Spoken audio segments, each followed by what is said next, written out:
9:09, Manuel. Bueno, decía hace un rato Epigmenio Ibarra Ciro a propósito de la reflexión que hace sobre lo que pues dejó de hacer y dejó de aprovechar el PAN cuando llega al poder en el año 2000. Decía concretamente Vicente Fox, lo que hace cuando llega es sí sacar el PRI de los pinos, pero les abre la puerta de atrás, les da hacienda pública, les da la seguridad pública. Y dice Carlos Castillo Peraza, un gran ideólogo del panismo, pues simplemente, no lo dice él, pero pues se revolcaría en su tumba de ver lo que hicieron con el Partido Acción Nacional. A propósito de esta reflexión, porque dice, de ese PAN ya no queda nada. De ese PAN no queda nada, efectivamente. Perdió el espíritu democrático. Correcto. Y nos escuchó, decías en el corte, Ciro, Julio Castillo, el hijo de Carlos Castillo Peraza, hoy director de la Fundación Preciado Hernández, y nos pidió hacer... del Partido Acción Nacional, sí, claro, y nos pidió hacer un comentario. De hecho nos manda un texto y pues él nos pide, acepta nos decirlo, pide dar un punto de vista sobre sobre su padre, sobre Carlos Castillo Peraza, a partir de lo que expresó aquí hace unos momentos Epigmenio Ibarra.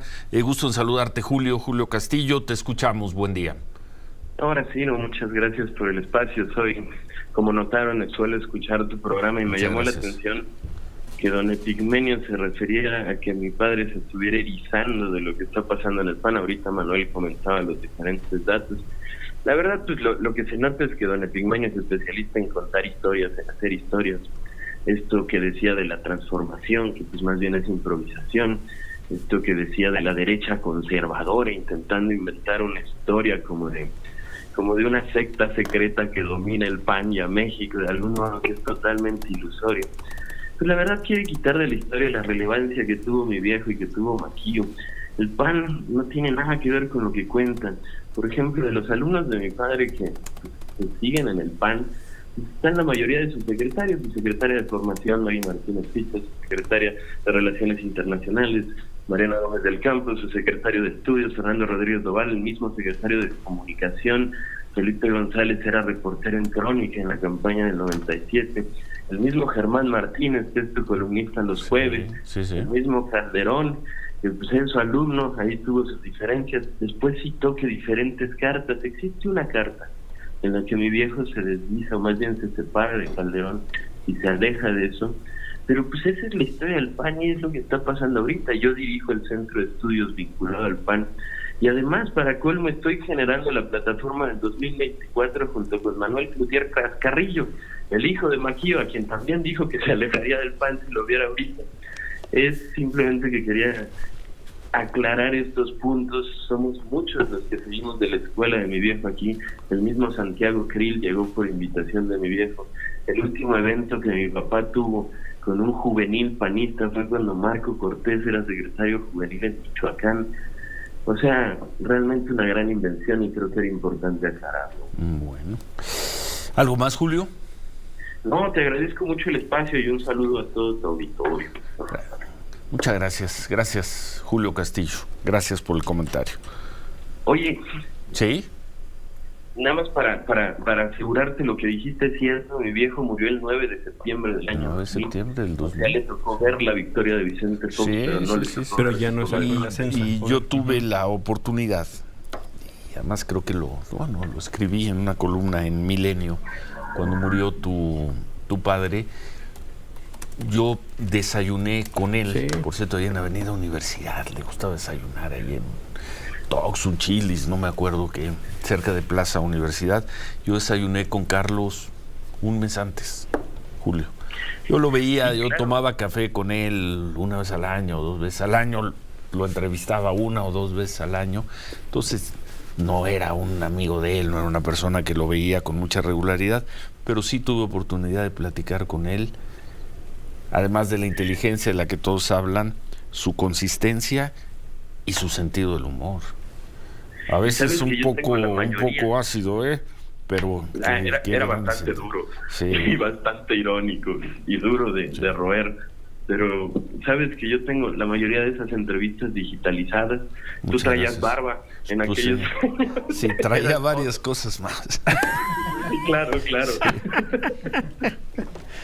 Pero bueno, y sí decirlo, conmigo siempre fue muy amable, incluso cuando tuvimos diferencias editoriales, pero siempre fue muy cariñoso.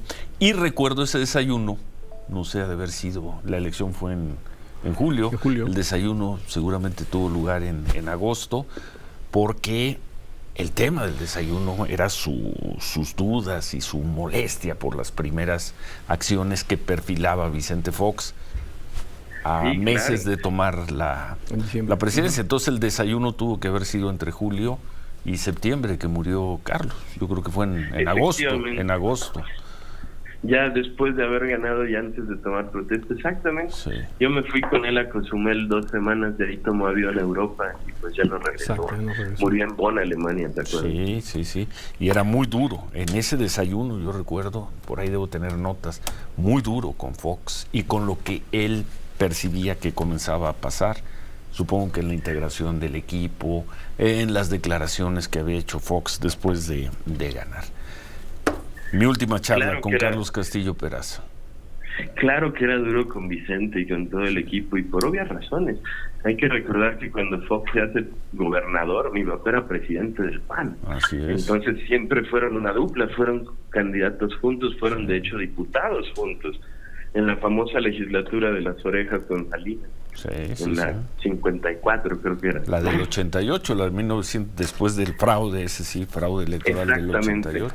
De lo que sí no queda nada, Julio, yo no lo ubico, es aquellas reuniones pre-año 2000, cuando se sentaban o se reunían en algún hotel, ¿te acuerdas? Pues no existía una sede del PAN, y estaba Diego Fernández de Ceballos, llegaba Carlos Castillo Peraza, ya no estaba Maquillo para ese momento, y algunos otros panistas, pero se mentaban la madre durísimo porque no se ponían de acuerdo y discutían en voz alta, y ahí sí los reporteros podían grabar las discusiones afuera de las puertas, no estaban, que no inventaban, y eran unas discusiones brutales para poder ponerse, y salían y de una pieza informaban sus acuerdos.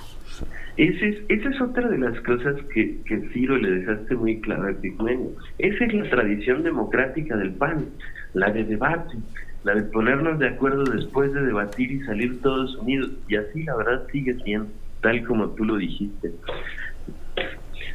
Te agradezco. Muchas gracias, Julio. Muchas gracias. Y pues aquí estamos a sus órdenes siempre que Gracias, y gracias por escucharnos. Gracias por escucharnos. Gracias. Un abrazo y gran programa. Felicidades. No, muchas gracias. Director de la Fundación Preciado Hernández. Bueno. ¿Y qué otras cosas más traías en esa época? Pero ahora traigo más experiencia. Nadie lo pone en duda. Y como 8 guaruras. No, bueno, pues entre otras cosas, ¿no? Bueno, vamos.